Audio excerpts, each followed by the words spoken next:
Hello, mayong gabi sa tanan. Ako nga pala si Roger from Coronadal City, South Cotabato. So yun guys, i-share ko lang kung paano nangyari itong kwento na to. Sa totoong buhay to guys naalala ko lang kasi yung noong ano pa lang ako, 9 years o 10 years, sa bundok kami nanirahan noon kasi nga wala kaming lupain, wala kaming humlat na pagtatayuan ng bahay. So doon kami tumira sa sa parang bundok. So yung nakita nyo sa picture kanina guys, hindi pala yun lang kathang isip. So totoo pala yun, parang kumbaga mga ibang nilalang sa mundo natin.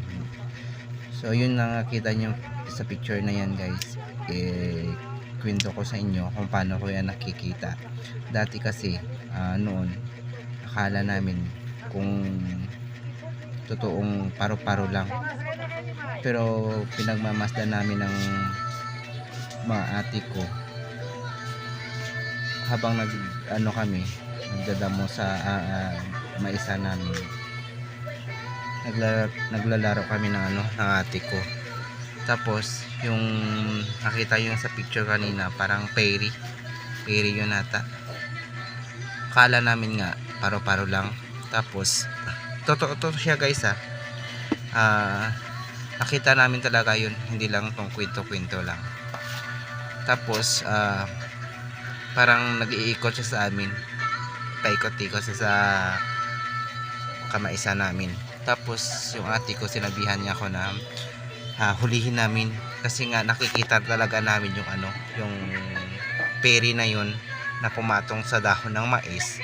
At saka tiningnan namin kung anong pa talaga. Akala kasi namin lang paro-paro, pero minamasdan namin talaga ng malapitan. Nakikita namin mayroon siyang paa, mayroong kamay, at saka yung parang crown niya yun, at saka nakikita din namin yung yung parang mayroon siyang dalang-dala na baston, yun nakikita namin. So yun guys, yung sa picture na nakuha ko, tingnan nyo yan talaga nakikita namin, pumapatong siya. Akala kasi namin yun yung paro-paro lang. Tapos guys, nakapatong sa dahon ng mais yun. Sabi ng ate ko na hulihin namin, tingnan namin talaga kung anong nilalang ngayon. Pagkatapos hindi talaga namin mahuli-huli. Lumipat sa isang dahon ng mais, tapos lumipad na naman. Tapos sinundan namin kasi sa tapat kasi ng maisa namin mayroon ding na baliti doon, at saka malaking baliti. Tinitingnan kasi namin yung baliti guys, napakalaki. Tapos sa taas niya maraming orchids na mumulaklak. So yun, tiningnan namin kung saan talaga pupunta. So umikot-ikot lang siya sa puno ng baliti, saka bigla nawala yun. Sinabi namin sa mama namin na may nakita kaming ganun. Sabi ng mama namin, buti na lang daw hindi namin nahuli, kasi kapag pinakailaman namin yun, baka kami yung yung baka babalikan kami ng magkasakit sa amin, parang ganyan.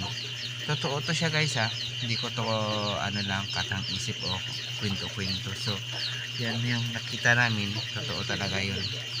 Sa bukid talaga yun nakita namin. So kung gusto niyo talaga sa iba pang kwento ko, sundan nyo lang yung mga video ko guys. So sa ngayon, ito lang muna yung kwento ko, totoong kwento, hindi katang isip. So yun ka farmers, shout out na pala kay Dib Pilisilda. Shout out sa iyo Dib. shoutout sa nanonood. Maraming salamat. So, yun lang.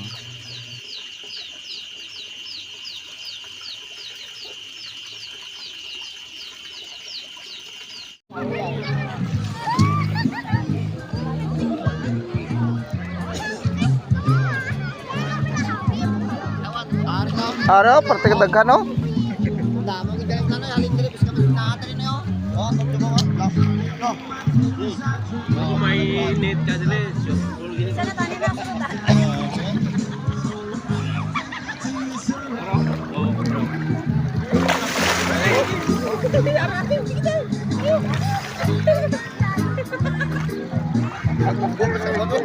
Ini yang tato kay grabe naghalat. Grabe ka ganda. Ano?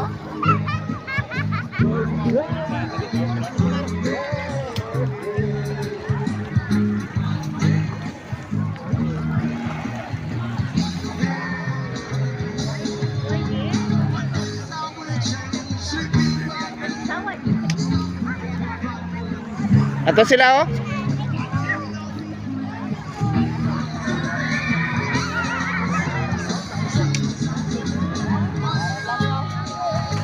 Gani.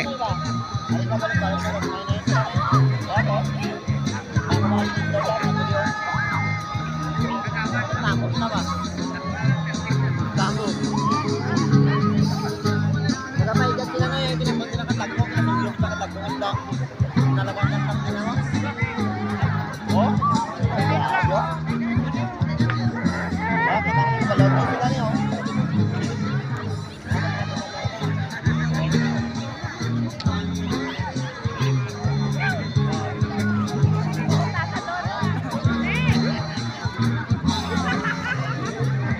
Ran lagko na yo.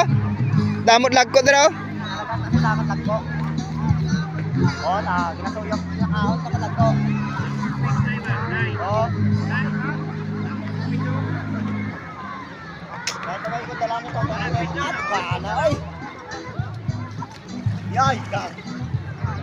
Look. Oh, bro.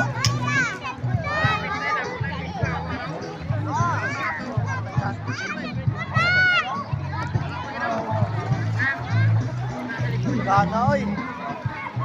May biscuit na sila na ano ba? Sarap ko na yan, dagdagan ko. Tungunan pa. Marami lang kasi nakalagay ko. Oh. Lolo. Di gana, oy. Lolo.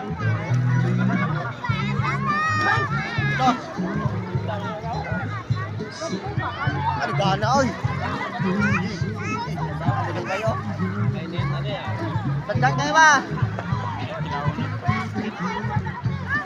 Musket unta. Musket ba? Aking dito ka sa tabi.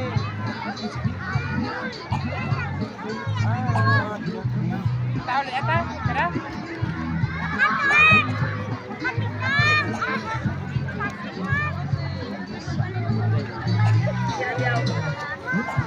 Da. Ano? Oh? Na. Ara kay papang muna na damo. Alam mo. Amo nga. Ha?